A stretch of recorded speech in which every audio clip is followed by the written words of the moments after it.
see the children, smiling faces as the days begun.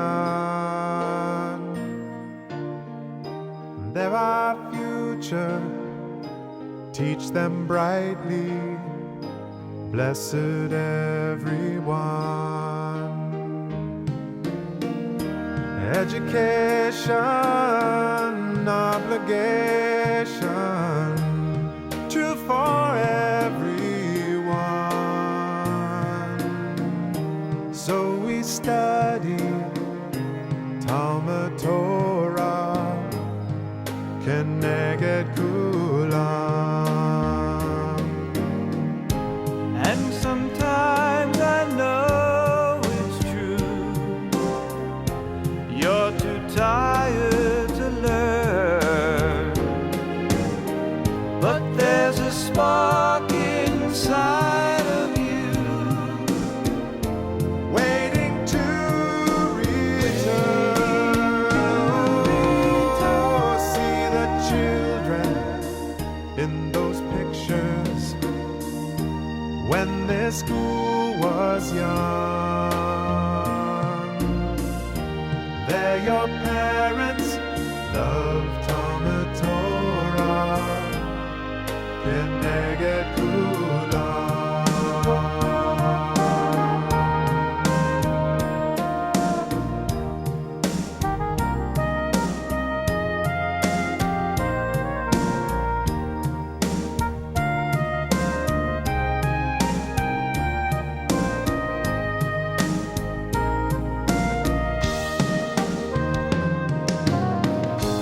And sometimes I know it's true, you're too tired to learn, but there's a spark inside of you,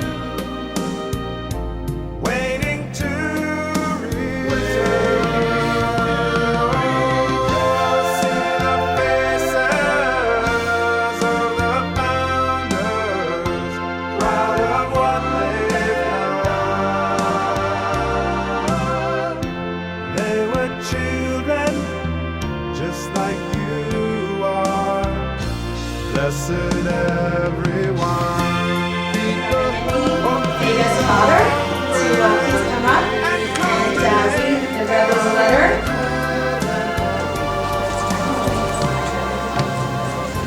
But to study Talmud Torah. Everyone, please rise.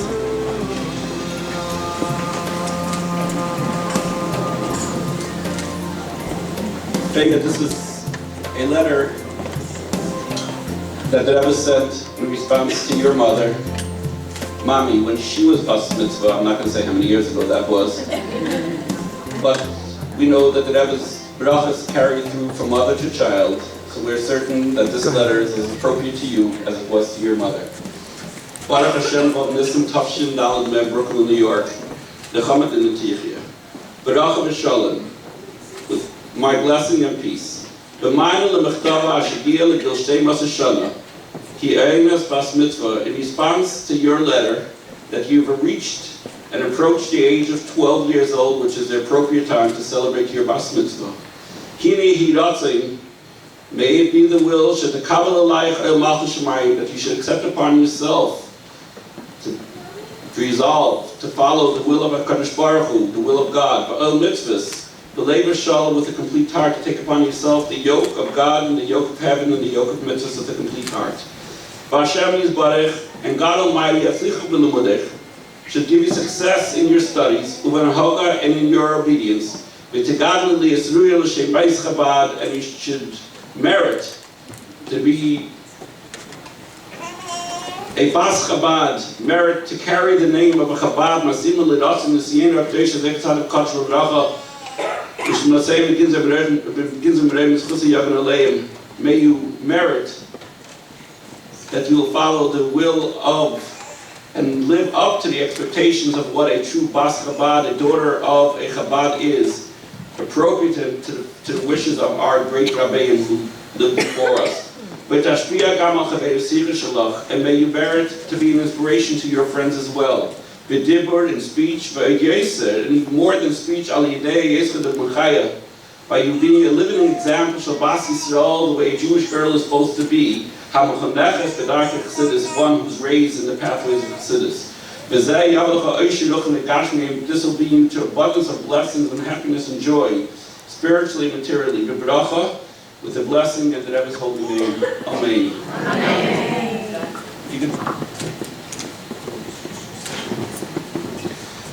If I could have your attention just for one more second. Fayga, you know that about a week ago, 24 years ago, our great Rebbe had a terrible, terrible stroke. And from then, we have lost the opportunity to speak to the Rebbe in person and to get a response, to ask the Rebbe for a bracha and physically get the response. But a little before that, a little over 24 years ago, I had the schus that I went to the Rebbe at a Sunday morning and I asked him for a blessing. And at that morning, the Rebbe gave me $1 and then gave me a second $1, and he gave me the blessing for bracha v'atzlacha, for much blessing and luck in all that I do, and mazel in all that I do. It's 24 years later, and we don't have the Rebbe physically in our presence. But for those 24 years, everywhere I walked, everywhere I went, anywhere I traveled, I went along with that blessing and I carried it within me all the time. And today, on your Bas Mitzvah, I think it's only appropriate for me to give you that $1, and I hope you'll carry that along with you as I've carried along with me for the last 24 years, and will carry it for many, many more years till 120. May it be a continuous source of nachas and blessing for us and the entire family. Tonight, in your Bas Mitzvah, you, like your name, Fayga, you're going to leave your mother's nest in your commitment to Torah mitzvahs. Now you take it on your own. And we count on you. Spread your wings, but make us proud. Spread your wings and be a living example of a Bas Chabad, the way that Rebbe has blessed you. And may this $1 and all the blessings that the Rebbe has given your mother and your father carry through to you and Yirtzeh Hashem one day, to your children and grandchildren. And let us say, Amen. I'm going to ask Fayga to recite one psalm, and please everyone, if you can follow along. You have it in your sheets.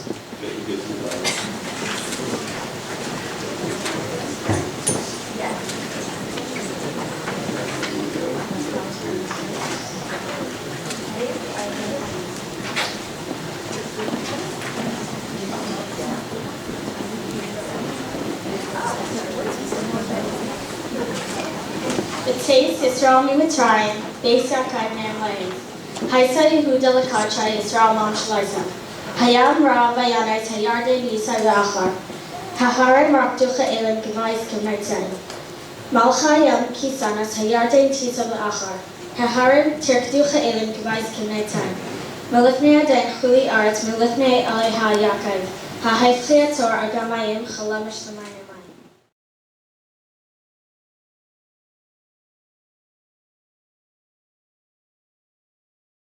Say hi. Mazel tov.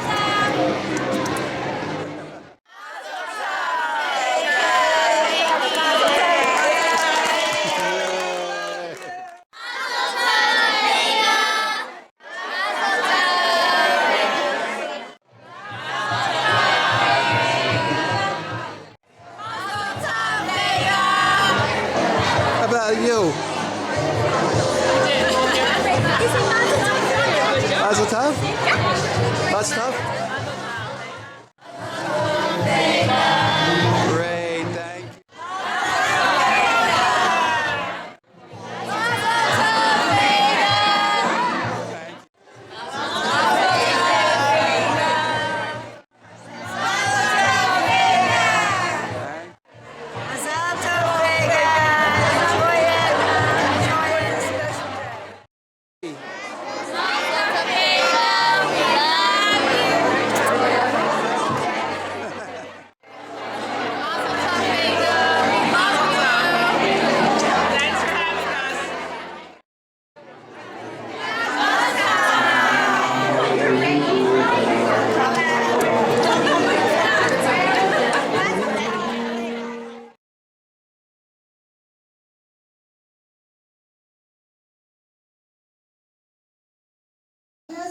our young women yet to embark the adventure that is marriage and the miracle that is motherhood.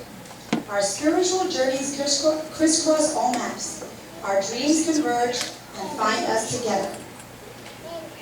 Tonight, gathered here, our souls intertwine through our history, our faith and our commitment to Judaism. Judaism thrives because of us. It is the Jewish woman who, throughout the generations, has bestowed the beauty, the values, the peace, and the strength that rests in the heart of every Jewish home. Join us as we meet some of Jewish history's most extraordinary women. These are women whose faith, commitment, and compassion have played no small part in bringing us together today. Let us transcend both time and fashion to be with them and to gain inspiration from their example.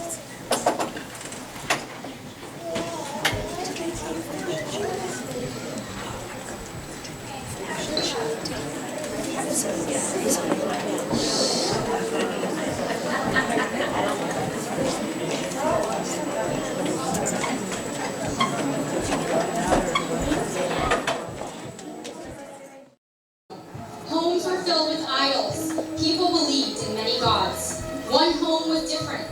No idols, no statues. One man and one woman with a mission to illuminate the world with their belief in one God. Sarah. She left with her husband, commanded by God, to the land of Canaan, doing acts of kindness wherever they went. Their tent was open to the lonely, to the needy, to the weary traveler. Abraham taught the men. Sarah taught the women. One belief, one God, one mission. Sarah, the first Jewish woman chosen by God to become the matriarch of the Jewish people. Sarah was barren. How can a barren woman be the mother of a nation? Believe, have faith. God is beyond limits and nothing is impossible. At 90, Sarah gave birth to Isaac. She lovingly nurtured and educated him. From this child, the Jewish people would be born. Everything Sarah knew to be true, she passed on to him. And it continued to pass from mother to child, from mother to child. Each Jewish soul to be born in the future originated from Sarah, our loving mother. Sarah, her home glowed with the light of the first candles ever lit in honor of Shabbat. The smell of freshly baked challah permeated her tent. The divine cloud hovered over her dwelling. Sarah, the mother of the Jewish people, she shaped our nation. One belief, one God, the first Jewish woman. Miriam.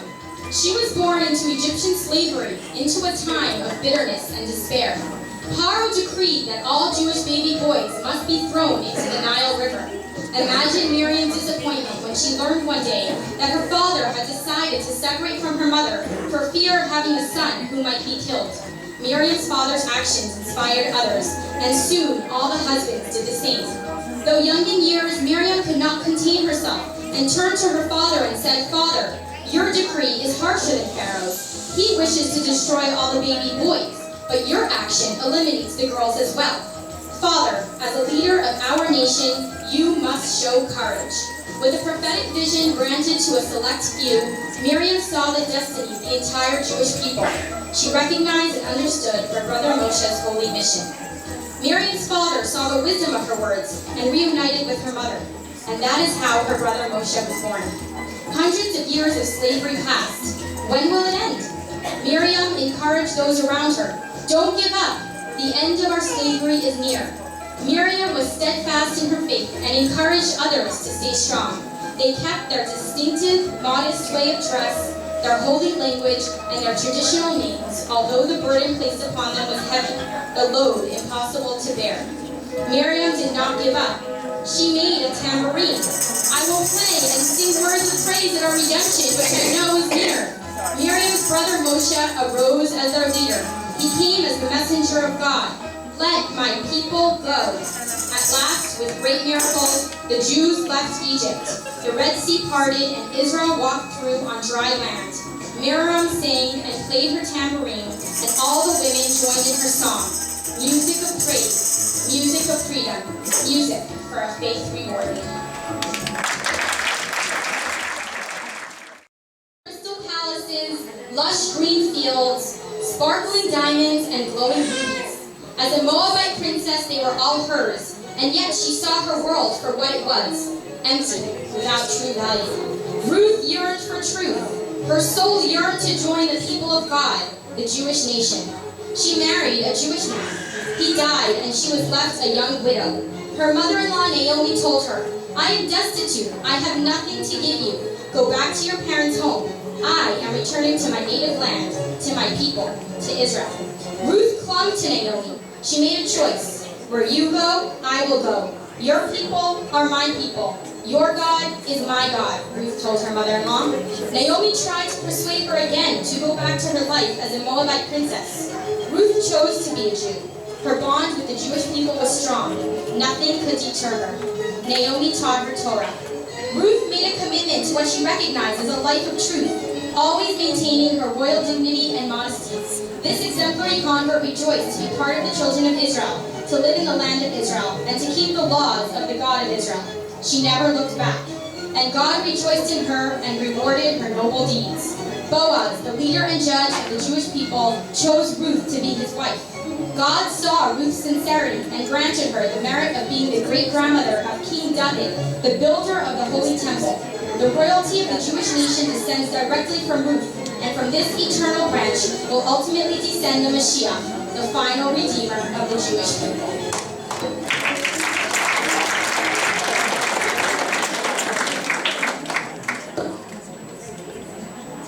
Esther, the power of loyalty.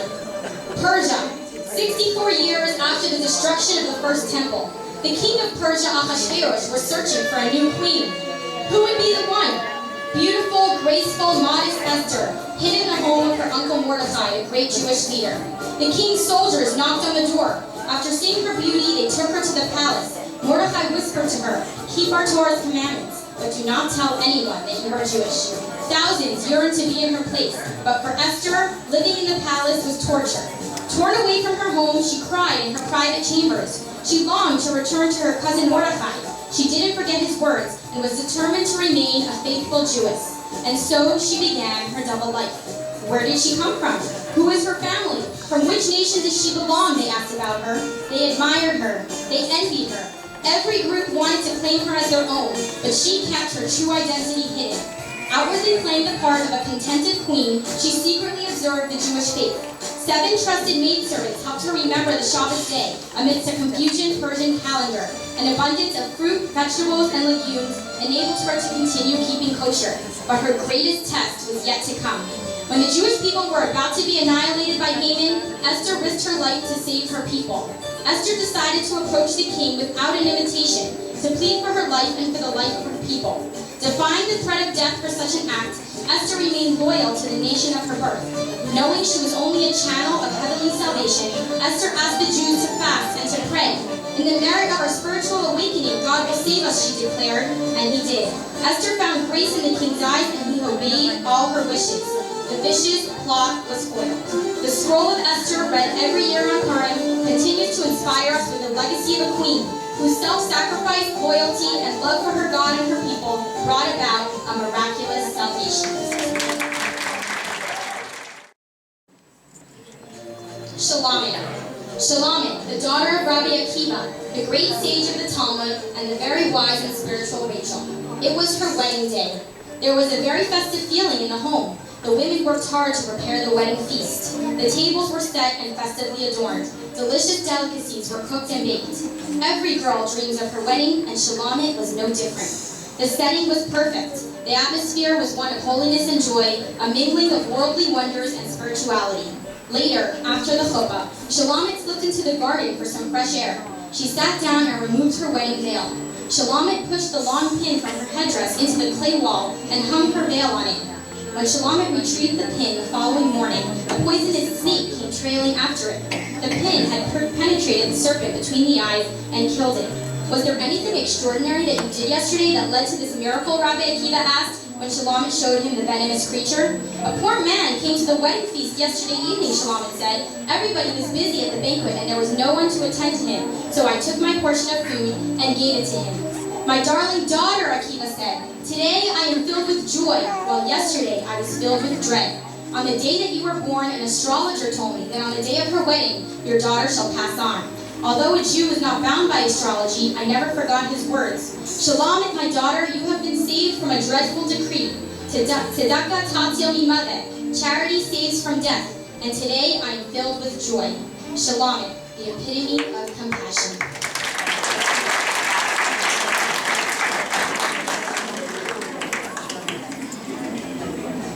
Donna Garcia, the power of identity. Portugal, the beginning of the 16th century. Born to a Spanish noble family who had fled the Inquisition, Donna Garcia was married to Francisco Mendez Nasi, a member of one of the largest international trade and banking firms in the world. Donna Garcia bore one daughter, and then her husband tragically died young. Donna Garcia lived secretly as an observant Jew, but externally adopted the Catholic Church in order to avoid being burned at the stake. Portugal felt the stranglehold of the Inquisition, which made life unbearable for the Moranos. How she hated every moment that she had to hide her true feelings, her beliefs, her practices. Donna Garcia had no choice. She had to escape. She took her daughter and fled to Antwerp. In Antwerp, Donna Garcia developed an escape network that helped hundreds of Moranos flee Spain and Portugal. She used her enormous wealth, her connections, and her grace to influence popes and kings to protect her fellow Jews. But then Antwerp too became unsafe, and Donna Garcia was on the run once again. This time she fled to Istanbul, but on the way, in Venice, she was thrown into prison. After 2 years of negotiations by wealthy relatives and after threats of actual war, Donna Garcia was released. By 1552, Donna Garcia and her daughter finally reached Istanbul.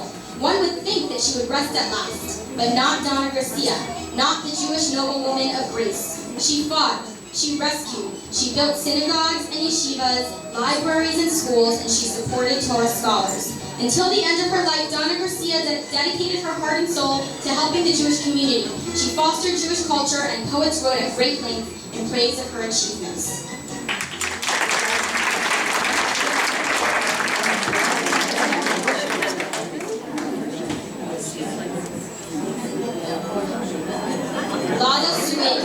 The power of sacrifice. In Tangiers, Morocco, lived Fayga Shakbil, a beautiful Jewish girl born in 1819.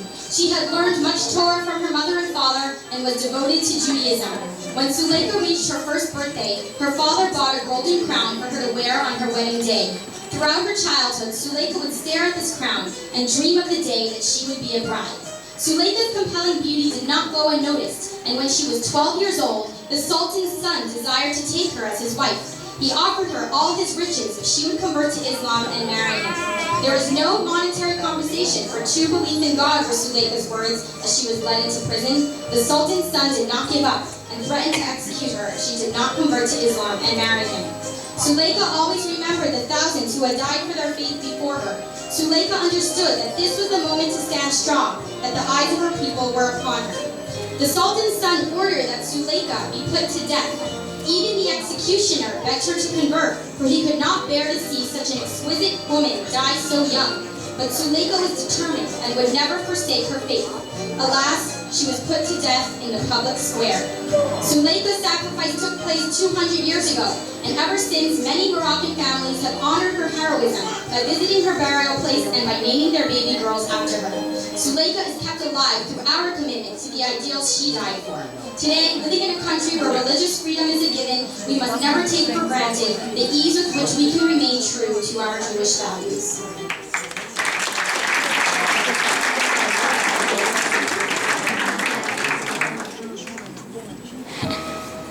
Chana Schneerson. Known to most as Rebbetzin Chana, wife of Reb Leivik and the mother of the Lubavitcher Rebbe, Rabbi Menachem Mendel Schneerson, the seventh leader of the Chabad movement.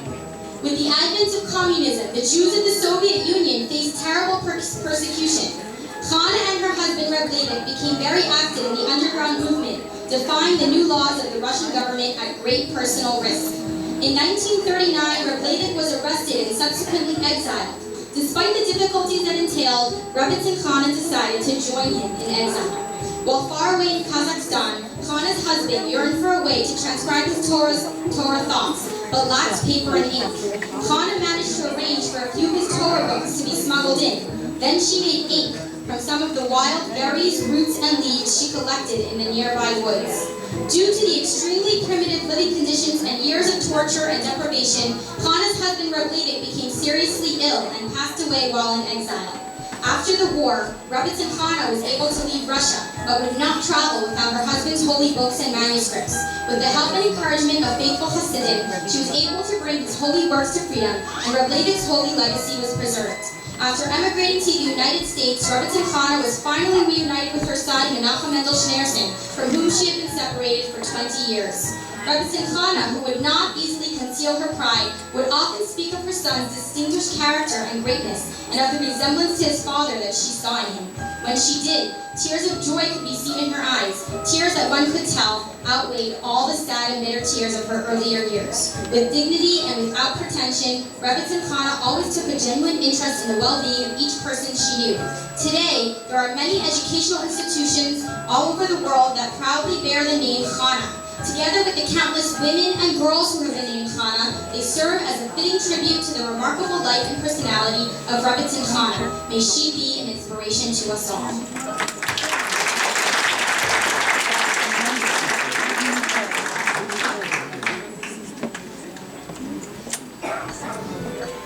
The Jewish woman of today.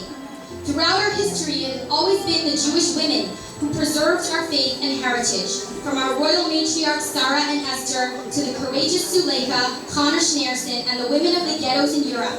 From periods of persecution and hunger to times of prosperity and peace. The dedication and steadfastness to the Torah and Mitzvot has been the secret to the eternity and immortality of our nation. And today, more than 3,000 years since the birth of the Jewish people, it is once again the Jewish woman who upholds our unique identity as a Jew.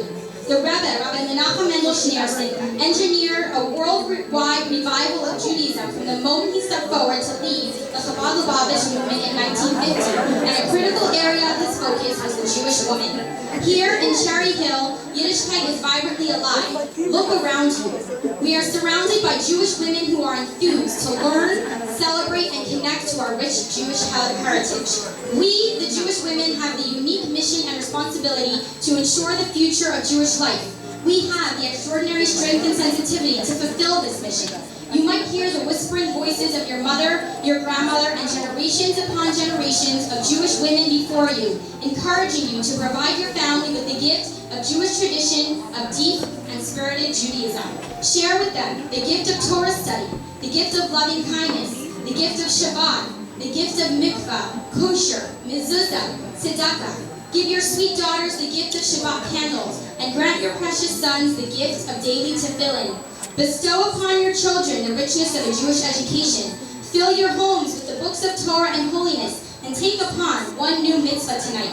This way, in your daily life full of mitzvot, all our mothers who came before us, and their mothers who came before them, continue to live through us, and they are so proud of us. They are so proud of you, the Jewish woman.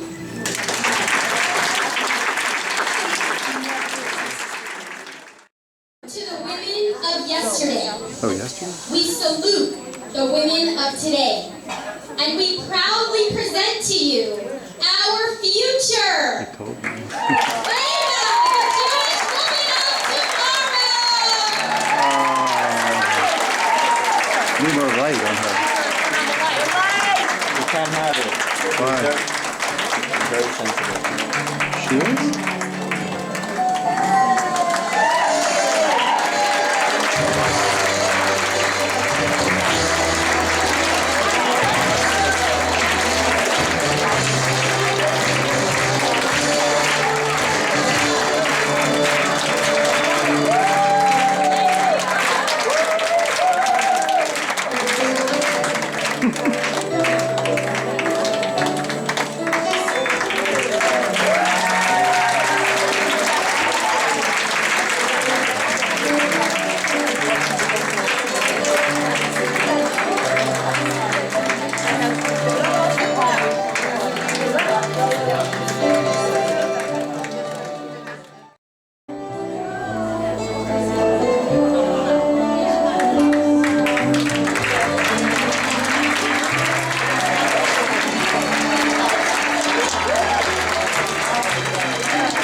particular,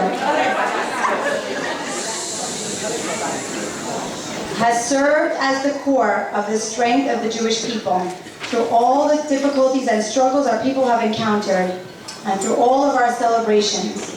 Jewish women have kept the flames of Torah and Yiddishkeit burning bright in their homes and in their families.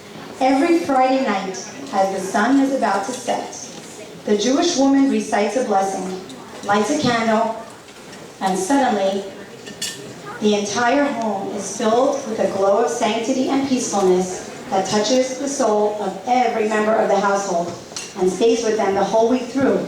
Indeed, the lights of Shabbat, of Shabbos, create an environment of love and harmony between the members of the family.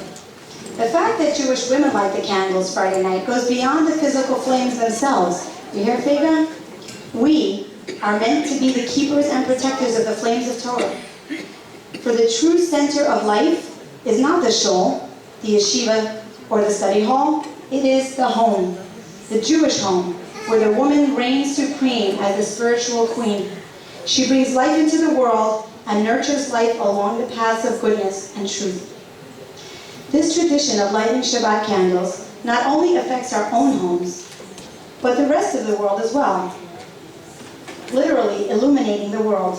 With everything that's going on around us today, there's a lot of spiritual darkness out there. We could change that.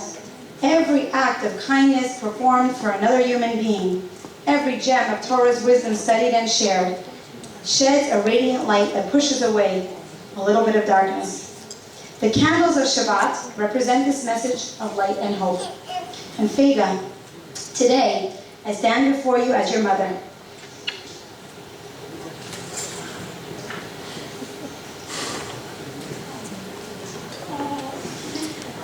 A mother whose heart is bursting with pride at seeing her daughter celebrate her ascent into womanhood. A mother who wants to sing her daughter's praises to the world. A mother who just wants to tell her daughter how much she loves her and appreciates her.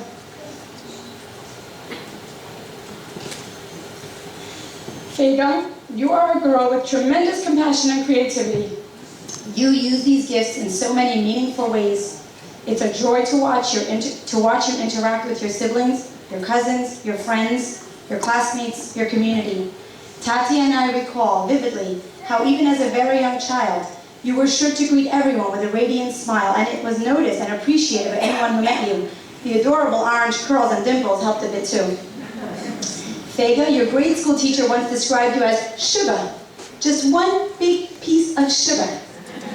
Your good nature envelops people who get to know you. You make us all proud every day. Fayga, you will grow to be a mother in Israel. As you begin this journey tonight at your Bas Mitzvah, I present you with a memento to enable you to hold on, to remember to hold on to the eternal gifts and blessings of the special women in our history we met earlier. Hold on, talk about holding on.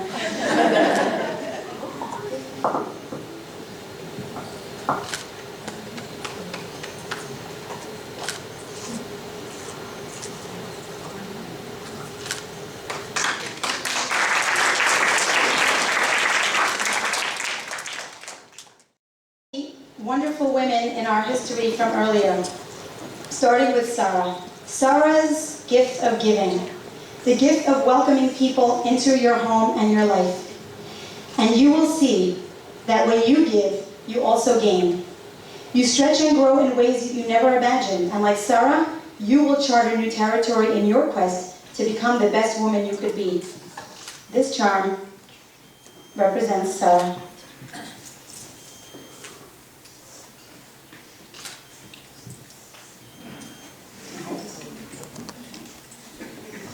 Miriam.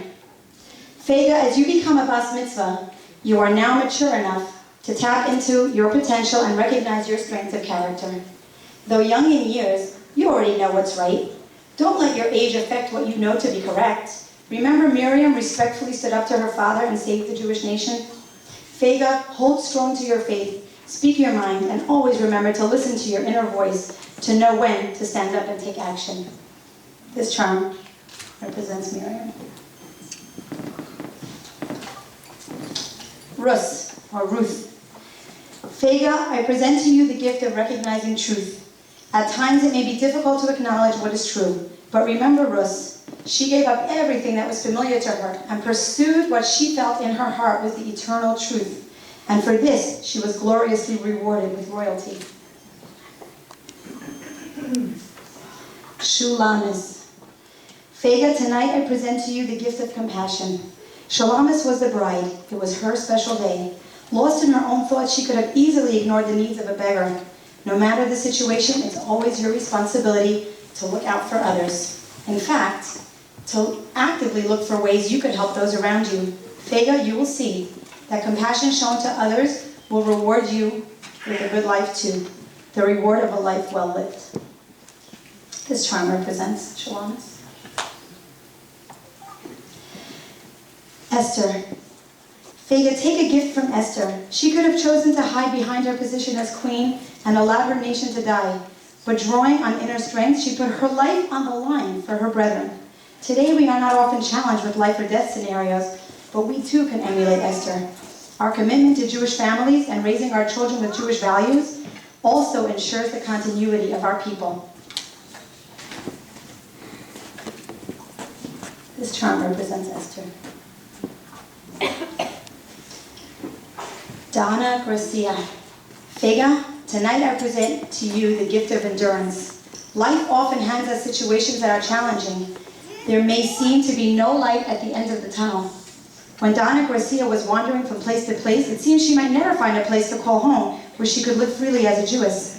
But despite the challenges, you must remain strong and persevere, and you will come out a shining star. This is for Donna Gracia. Lala Suleika. Fayga, tonight you have the gift of faith and trust in Hashem while you overcome the challenges that life will present you. Baruch Hashem, we do not have these same trials today that Lala Suleika faced in her time, but you must know that age should not be a factor in having the strength to hold fast to your convictions. Lala Suleika. Rebbe Tzimchana. Fayga, tonight I urge you to look to the life of Rebbe Tzimchana to learn about true dedication. Her devotion to her husband had her follow him to exile and living in substandard conditions in order to make her husband's life easier. She helped to find ways to record his Torah insights and then ensure that those manuscripts would leave Russia with her and endure as a priceless gift to future generations. Learn from Rebbe Tzimchana the importance of believing in what you are doing and to have the strength to see things through, even if the going gets tough.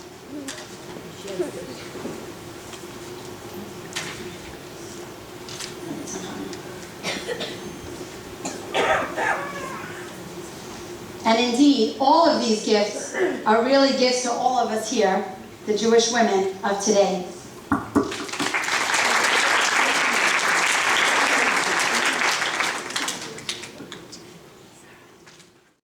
Andy and myself, I would like to thank all of you for joining us in this beautiful occasion of Fayga Bas Mitzvah and enabling us to share our greatest joy amongst you, our dear family and friends. The simcha wouldn't be the same without each and every one of you who have come from near and from far with yourselves, some of you with your mothers, some of you with your children, and we thank you for that. I would especially like to thank my mother and my shviger, my mother-in-law,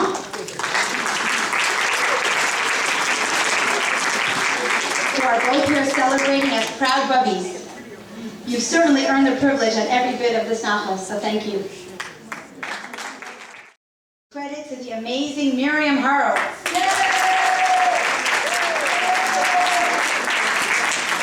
She lovingly created each of our characters tonight from start to finish. This production is an offspring of her vision, and we're so grateful that she has shared it with us tonight. I know this has made a lasting, has made, and will continue to be a lasting impression on all of our guests, so thank you.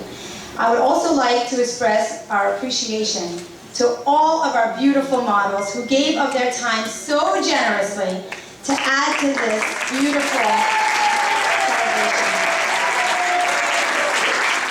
I'd like to thank each one of them by name. Laura Hellman as Sarah, Jamie Dollinger as Miriam, Cindy Silvers as Ruth, Holly Kogan as Esther, Lana Levitt as Shalamas, Stacy Vanna as Donna Garcia, Danielle Lev as Lala Suleika, Renee Gross as Rebbe Simchani, Donna Amsili as today's Jewish Rebbe Shulchan. And they also graciously agreed to model. When I called them on the phone, I said, I need a favor. I don't think they were expecting me to ask. But thank you. And of course, none of this could happen without the helpers. We had the talented Libby Bierick, Andrea Lerner, Judy Albert, Laura Udell. Thank you for all of your assistance. And to Hilit Shachar. At this time, I'd love for you to get up on your feet. Oh, Ruti Nanis, my apologies. And Ruti, thank you for being here for hours, by the way, hours and hours today. I'd like to invite you all to join us together in dancing to celebrate Fayga's Bas Mitzvah. We're going to also have a special dancing instructor for the girls, and afterwards, the girls, there's going to be something on your table for you to take home before you leave, so please make sure to note that. Please join us all.